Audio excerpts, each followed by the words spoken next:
Did you know that the secret to transforming your life's biggest challenges into your greatest opportunities might have been discovered over 2,000 years ago? Most of us wake up already tired, not because our bodies are weak, but because our minds never truly rest. We carry yesterday's mistakes into today's conversations. We borrow tomorrow's worries before the day has even begun. It feels normal. It feels responsible. But the Stoics saw this pattern long before notifications, deadlines, and endless comparison existed. They understood that when your mind is left untrained, it becomes noisy, reactive, and easily shaken. Stoicism isn't about becoming cold or detached from life. It's about learning how to stand steady inside it. It's about discovering that while you can't control every storm that hits your life, you can train the part of you that chooses how to walk through the rain. That quiet strength is not a fantasy, it's a practice. And when you begin to practice it, your entire relationship with pressure, fear, and uncertainty starts to change in subtle but powerful ways. If you've ever felt like your peace is too easy to steal, like one message, one comment, or one small setback can flip your whole mood, you're not broken, you're human. The Stoics taught that calm is not something you're born with. If these conversations speak to something real in you, something grounded in truth, philosophy, and inner growth, consider subscribing. It's a small gesture, but it helps us reach more minds like yours, and it quietly signals that you're walking this path with intention. Lesson 1. Focus on what you can control. Some days feel heavy before they even begin.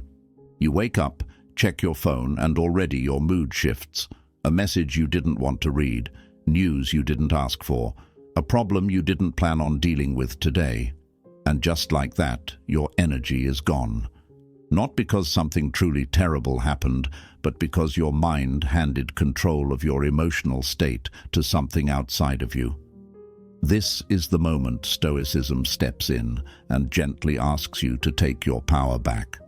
The Stoics noticed something most people overlook. Life itself is not the main source of suffering. Our reactions are.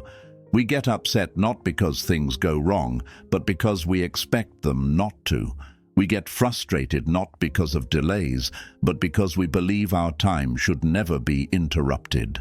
Marcus Aurelius captured this perfectly when he reminded himself, "You have power over your mind, not outside events. Realize this, and you will find strength." That line is simple, but it changes everything. It shifts your focus from trying to control the world to learning how to govern yourself. This is where modern psychology quietly agrees with ancient wisdom. Viktor Frankl once said, "Between stimulus and response, there is a space. In that space is our power to choose our response." That space is where Stoicism lives. The pause, the breath, the moment where you stop reacting on autopilot and choose your response with intention. When something goes wrong today, try creating that space. Even 2 seconds of awareness can change how the rest of the moment unfolds. Over time, focusing on what you can control reshapes how you move through life. You stop wasting energy arguing with reality. You stop trying to control other people's moods. You stop burning emotional fuel on things you can't change. Instead, you invest that energy into what actually belongs to you: your actions, your mindset, your effort, your values.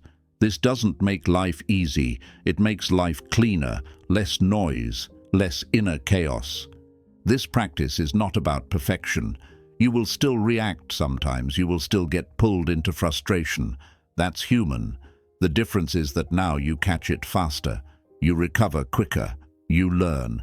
Each time you choose to focus on what is in your control, you strengthen a part of your mind that becomes steadier over time. Calm grows slowly. It grows in small decisions, in pauses, in choosing to respond instead of react. And those small moments, repeated daily, begin to shape a life that feels more grounded, more intentional, and far less controlled by the noise of the world. Lesson 2. Accept what you can't change. There's a certain kind of tension that lives in the body when life doesn't go the way you planned. You feel it in your jaw, in your chest, in that tight, restless energy that makes it hard to sit still.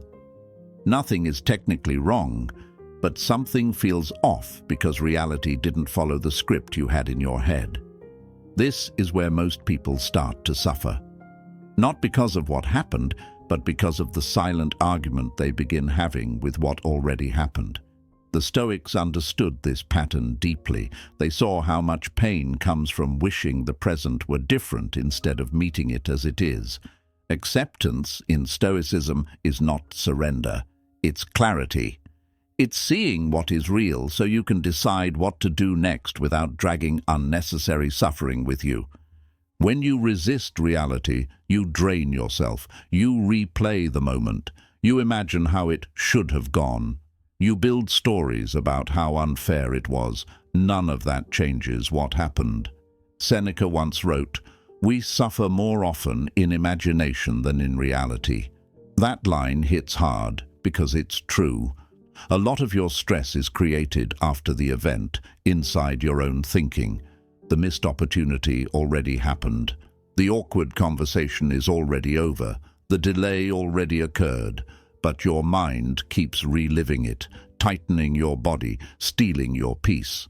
Acceptance cuts that loop short. It says, this is what happened. I don't have to like it. I don't have to approve of it. But I don't have to fight it either. This shift doesn't make you passive. It makes you effective. When you accept what is, you free up mental space to act. You stop burning energy on the uncontrollable and place it where it can actually create change. Epictetus taught that freedom comes from knowing what is within your control and what is not. Acceptance is the doorway to that freedom. You accept what you cannot change. You take responsibility for what you can. That boundary is what keeps your mind from being pulled in every direction by life's chaos. Modern psychology echoes this wisdom. Carl Jung said, "What you resist persists." When you resist reality, you keep feeding it attention and emotional energy. The problem doesn't shrink, it grows inside your mind. Acceptance doesn't mean you agree with what happened. It means you stop letting it dominate your inner world. You let the moment pass through you instead of building a home for it inside your thoughts. Over time, this creates emotional flexibility. You recover faster. You don't stay stuck in disappointment as long. You learn how to move forward without dragging yesterday behind you. Acceptance also changes how you relate to people. When someone disappoints you, your mind may want to replay the offense. But acceptance allows you to see them as they are, not as you wish they were. This doesn't mean tolerating harm, it means seeing clearly. When you see clearly, you can set boundaries, walk away, or respond with calm strength instead of emotional reactivity. That clarity protects your peace. The practice of acceptance grows through small moments. When plans change, when traffic slows you down, when a message goes unanswered. Each time you meet reality without arguing with it, you build inner steadiness. Calm doesn't come from controlling life. It comes from learning how to move with it. Acceptance is not a weakness. It's emotional strength. It's the quiet decision to stop fighting what already is and start shaping what can still become. Lesson 3. Practice mindfulness in small moments. Some moments feel rushed before they even begin. You wake up and your mind is already running, thinking about what went wrong yesterday, worrying about what might go wrong today. Before your feet touch the floor, your attention is everywhere except where you actually are. This is how most people live, always somewhere else. Stoicism gently pulls you back into the present, not as a trick to escape life, but as a way to finally meet it. When Marcus Aurelius wrote to himself about staying grounded in the moment, he wasn't chasing peace as a luxury. He was training his mind to stay clear while ruling an empire. He understood that if you can't control where your attention goes, the world will control it for you. The present moment is where your real power lives, not in what already happened, not in what might happen. Right here, this breath, this step, this sentence. Most stress comes from living mentally in places you cannot act. You replay conversations that are already over. You imagine problems that haven't happened yet. And while your mind is busy fighting ghosts, life is happening without you. Seneca warned that we often suffer more in imagination than in reality.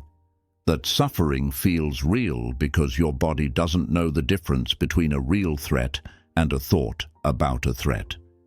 When you bring your attention back to now, your nervous system begins to settle. Calm is not something you force. It's something that appears when your mind stops running ahead of your life. Your mind will wander.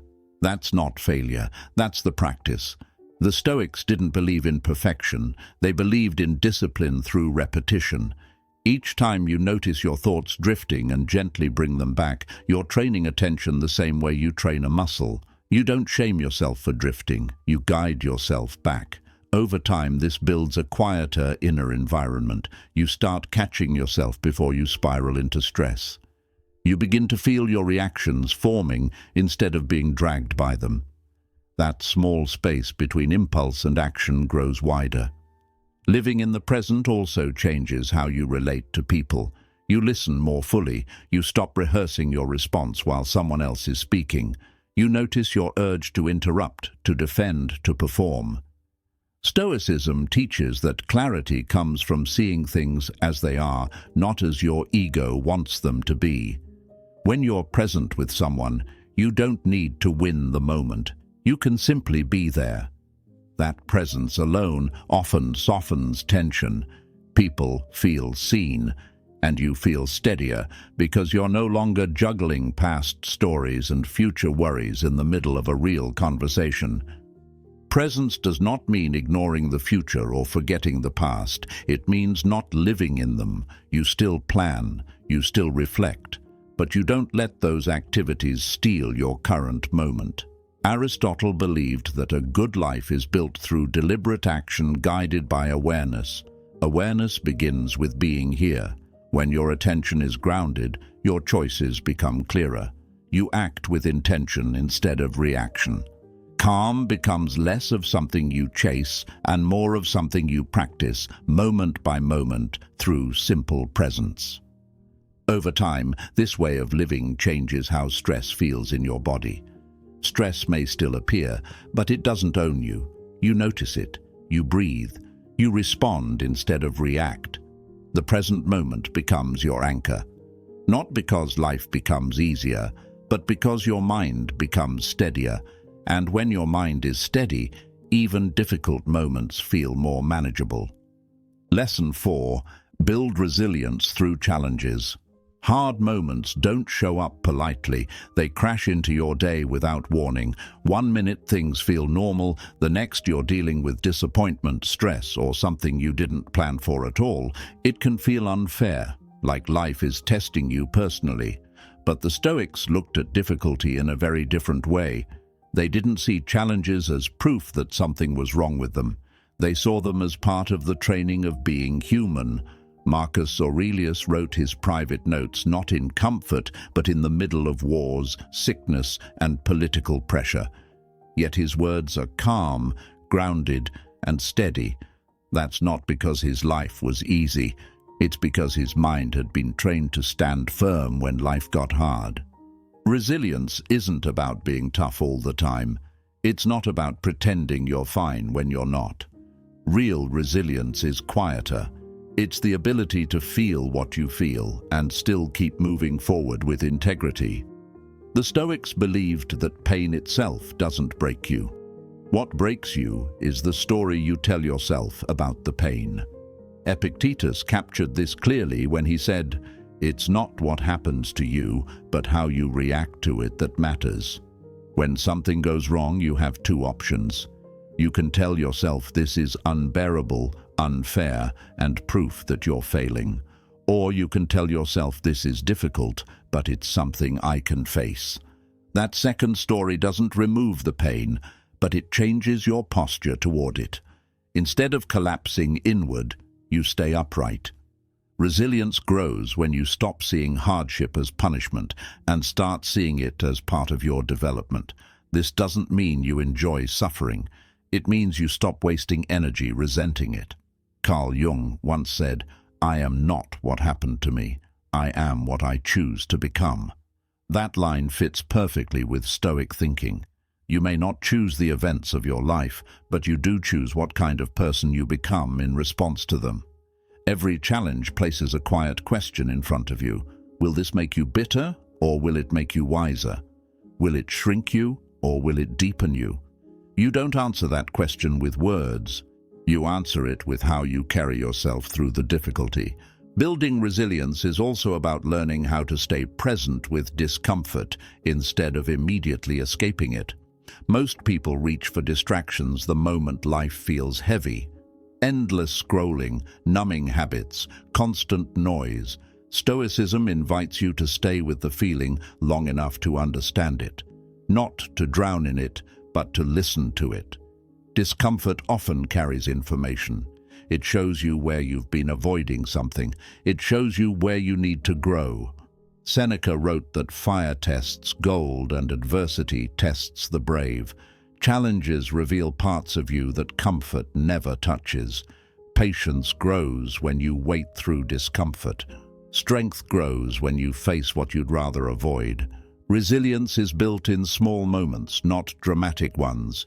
It grows when you get up on days you don't feel motivated, when you take responsibility for your reaction instead of blaming the world, when you choose to respond with steadiness instead of impulse. Over time, these small choices compound.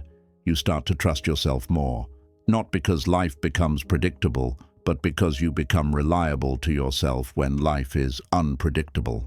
Marcus Aurelius reminded himself that the obstacle in the path becomes the path. That means the thing standing in your way is also shaping your strength. The very difficulty you wish wasn't there is often what trains your inner stability. Lesson 5. Choose your response on purpose. Sometimes the hardest part of any situation isn't what happens to you, but what rises inside you the moment it happens. A sharp comment, a sudden delay, a plan that falls apart. Before you even think, your body reacts. Your chest tightens, your thoughts speed up, your mood shifts. This is where most people lose their calm without realizing it. Stoicism steps in right here, not with force, but with awareness.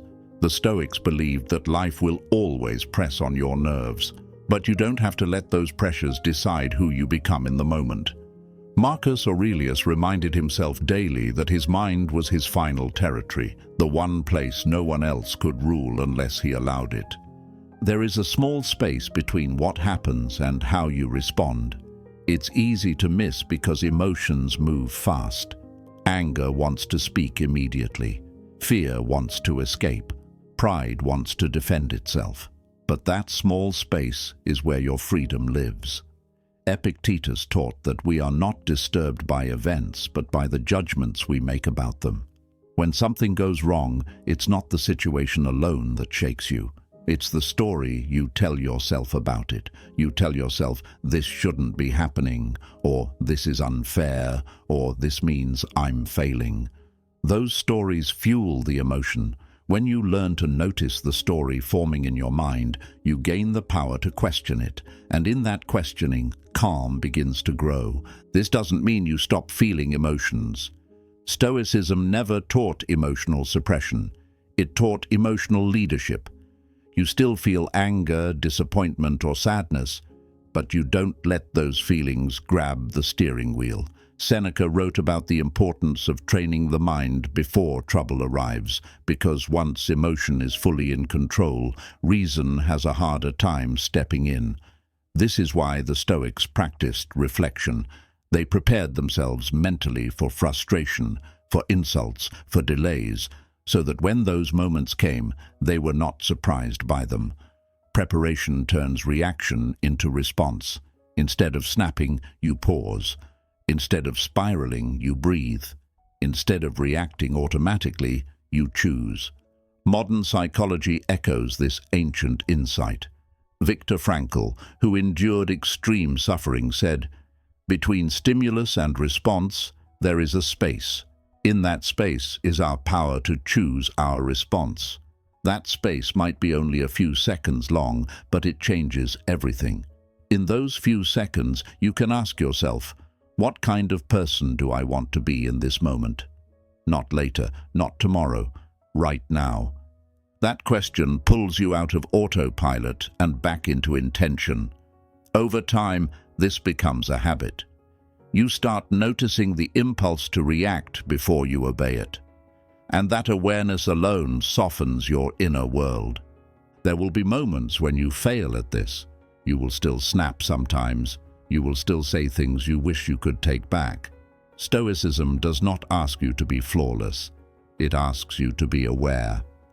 Carl Jung once said, "Until you make the unconscious conscious, it will direct your life and you will call it fate." When you bring your reactions into awareness, you take back authorship of your behavior. You stop seeing your emotions as something that just happens to you and start seeing them as signals you can work with. Choosing your response is how you slowly take ownership of your inner life. You cannot control what people say. You cannot control delays, losses, or sudden changes, but you can decide whether you respond with clarity or with chaos. That decision shapes your peace more than any external situation ever could. And each time you pause, breathe, and choose your response, you train your mind to stay steady even when the world is not. Lesson 6. Limit excessive desires. It's strange how quickly the mind gets restless. One moment you're fine, and the next you're scrolling, comparing, wanting something you didn't even think about 5 minutes ago. A new phone, a new lifestyle, more attention, more approval, more comfort.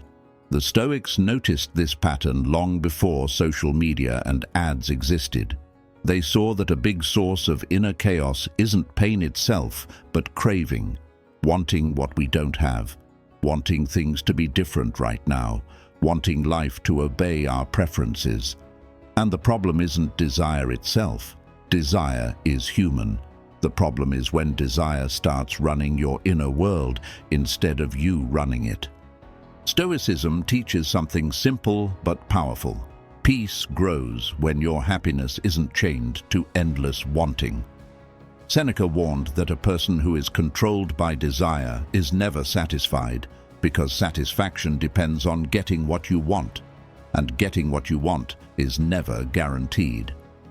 When your peace depends on external things lining up perfectly, you live in a constant state of tension. You're always waiting for the next thing to arrive before you allow yourself to feel okay. That's exhausting. And most people don't even realize they're living this way. They think they're just being motivated, but what they're really doing is postponing their peace. This doesn't mean you stop having goals. Stoicism doesn't ask you to become passive or ambitionless. It asks you to be honest about what truly improves your life and what just feeds the habit of wanting more. There's a big difference between wanting growth and wanting stimulation. Growth builds you. Stimulation distracts you. One brings depth. The other brings noise. When you chase stimulation non-stop, your mind becomes cluttered. You start feeling restless even when nothing is wrong. Calm disappears, not because life is hard, but because your inner world is always chasing the next hit of novelty. Limiting excessive desires also changes how you respond to frustration. When you expect less from external things, you're less shaken when they disappoint you. You stop needing every moment to feel exciting.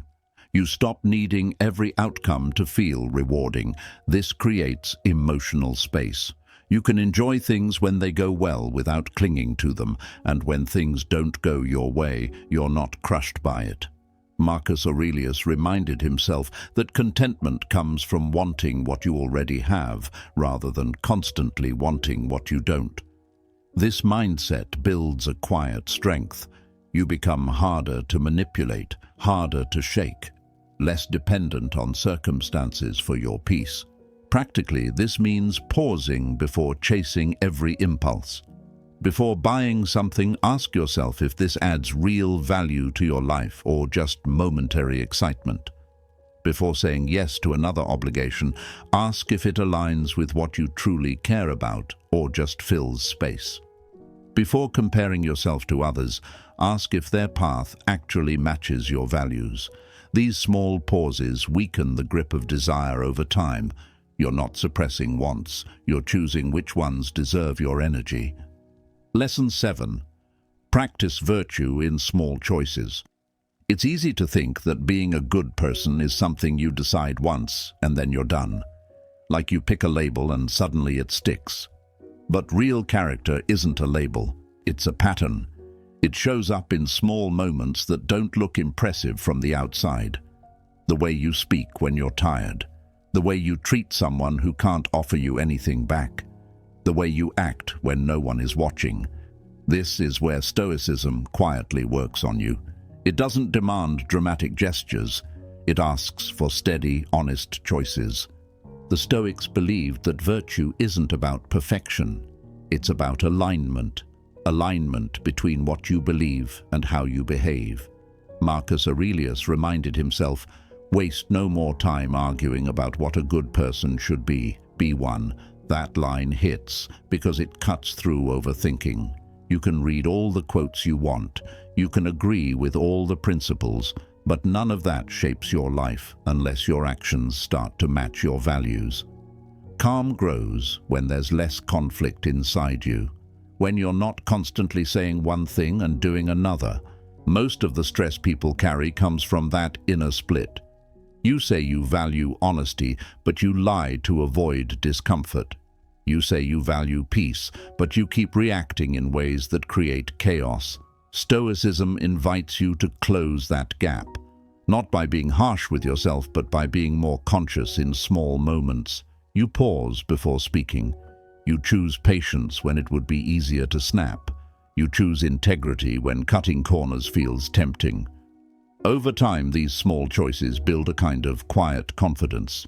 You trust yourself more because your actions are consistent. Modern psychology echoes this idea.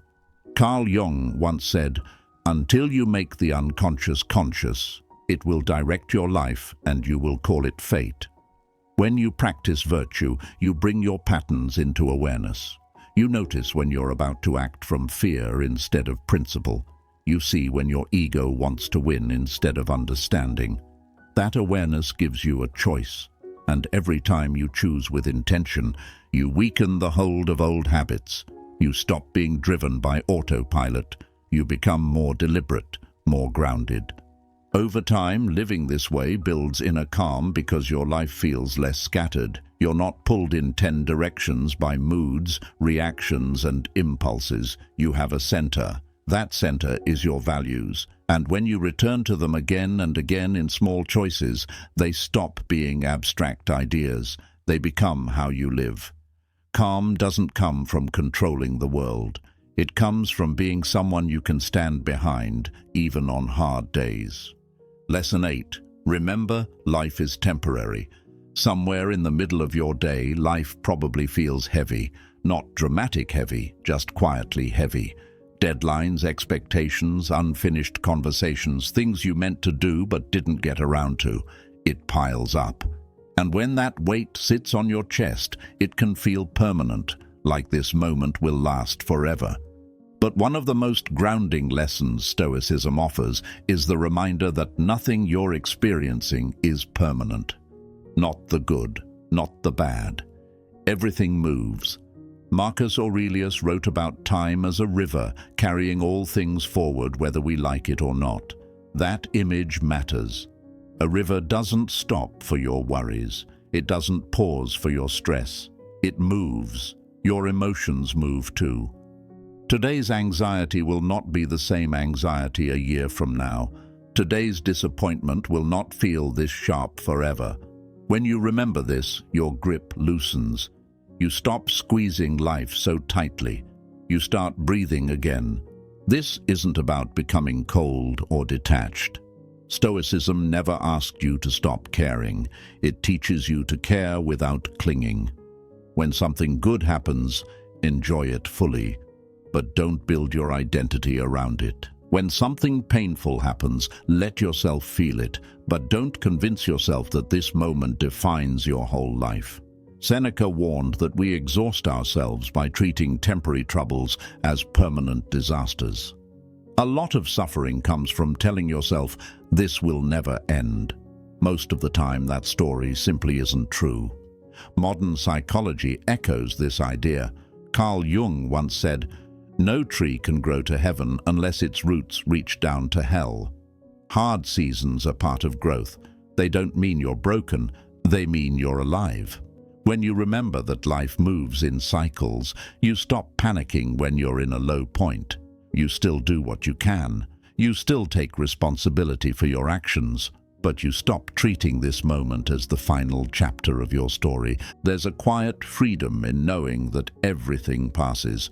When someone criticizes you, it stings, but that sting fades. When you fail at something, it hurts, but that feeling changes. When you succeed, that high doesn't last either. Stoicism invites you to enjoy success without becoming arrogant and face failure without becoming hopeless. You learn to stand in the middle, grounded, steady. This lesson also changes how you treat your time. When you truly understand that life is temporary, you stop postponing the things that matter. You become more honest in conversations. You take care of your health instead of assuming you'll fix it later. You spend time with people who actually matter to you instead of saving connection for some future moment that isn't promised. Marcus Aurelius reminded himself, "You could leave life right now. Let that determine what you do and say and think." That's not dark. That's clarity. It strips away the nonsense. It shows you what's worth your energy. Calm grows when you stop demanding that life stay the same. Stability doesn't come from freezing moments. It comes from learning how to move with them. This is the Stoic way, not escaping life's storms, but standing steady inside them, knowing they will pass, and so will you, one day. That awareness doesn't make life smaller. It makes every moment matter more. Lesson 9. Practice gratitude daily. Some days it feels like your mind is wired to scan for what's wrong. You notice the one awkward comment in a room full of kind ones. You replay the small mistake instead of the many things you did right. That habit is so common that most people think it's just how the mind works. Stoicism offers a gentle way to retrain that focus. Gratitude is not about forcing yourself to feel happy when you're clearly not. It's about learning to widen your view so your attention isn't trapped only in what's missing. Seneca captured this beautifully when he wrote, "True happiness is to enjoy the present without anxious dependence upon the future." When your mind is always waiting for the next thing to feel okay, peace never arrives. Gratitude anchors you in what is already here. Practicing gratitude doesn't mean ignoring your struggles. The Stoics were not naive optimists. They faced loss, illness, exile, and uncertainty. Gratitude for them was a discipline of perception.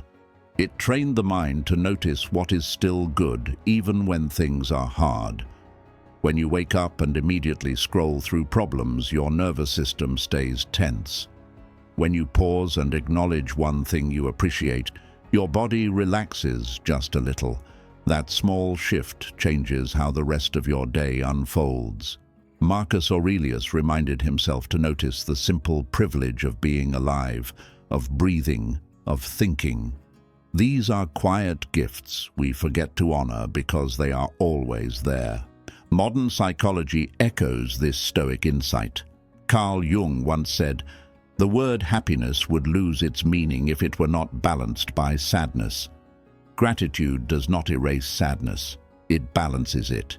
It gives your mind a wider emotional range instead of narrowing your attention to pain alone. When you practice gratitude, you are not pretending everything is fine. You are choosing to see the full picture. Pain exists, and so does goodness. Both can be true at the same time. A simple way to build this practice is to create small rituals. At the end of the day, name 3 things that were okay. Not perfect, just okay. The warmth of your food, a moment of quiet, a message that made you feel seen. Over time, your brain starts scanning for these moments automatically. This changes your inner tone. You become less reactive, more grounded. When something goes wrong, your mind doesn't spiral as quickly because it's not trained only on what hurts. Gratitude also reshapes how you relate to other people. When you notice what others do right instead of only what they get wrong, your relationships soften. You feel less defensive, less bitter. Stoicism teaches that peace grows when your inner world is not constantly at war with reality. Gratitude is one of the simplest tools to bring that peace closer. It doesn't fix everything overnight, but practiced daily, it slowly changes how heavy life feels inside your chest. Lesson 10. Keep learning and growing. Growth rarely arrives in dramatic moments. Most of the time it shows up quietly, almost invisibly, in the small choices you make when no one is watching. One day you pause instead of reacting. Another day you choose rest instead of distraction. These moments don't feel heroic, but they are shaping you. Stoicism teaches that becoming a stronger, calmer person is not about sudden breakthroughs. It's about steady practice. Marcus Aurelius didn't write his reflections because he had mastered life. He wrote them because he was still learning how to live well, even as an emperor facing chaos. Growth, in the Stoic sense, is a daily discipline. You don't wait until you feel ready. You practice becoming ready. When you commit to learning and growing, you stop seeing mistakes as proof that you failed. You start seeing them as information. Each mistake points to something you can refine. Seneca once wrote, "As long as you live, keep learning how to live." That line carries a lot of weight. It reminds you that life is not something you figure out once and then cruise through. It's something you keep learning how to navigate as you change, as circumstances change, as your responsibilities grow. Growth requires humility. You have to admit that there is still something to learn, even when you think you already know.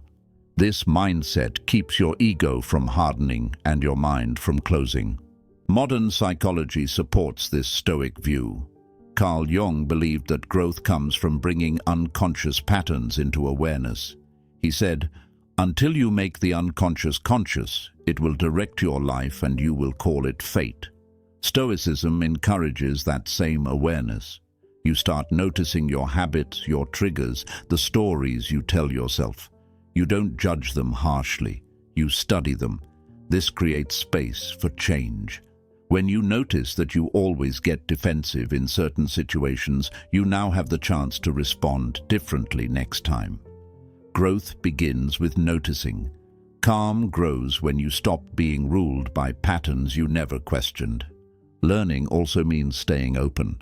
It's easy to believe you already understand how life works, especially after being hurt or disappointed.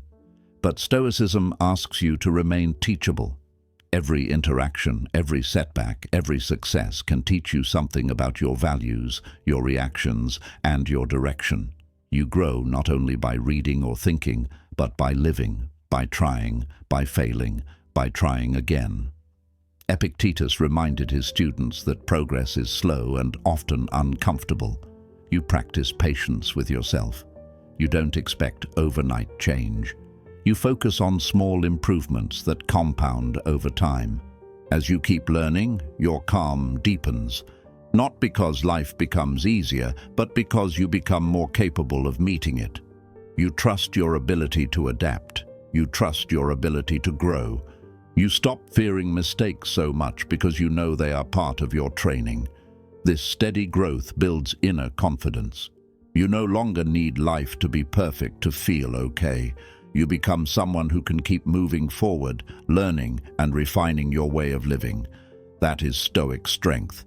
You don't need to become someone new to live better. You only need to become more honest with who you already are, more intentional with your choices, and a little more disciplined with where you place your attention. Every calm moment you protect, every reaction you soften, every small decision you make with clarity is shaping the kind of life you're building. This path isn't loud, but it's powerful, and it's walked one quiet choice at a time. If this spoke to something real in you, don't let the moment pass. Watch one of the suggested videos on your screen and keep strengthening the part of you that chooses steadiness over chaos. Thank you for being a part of Psychresto Mind.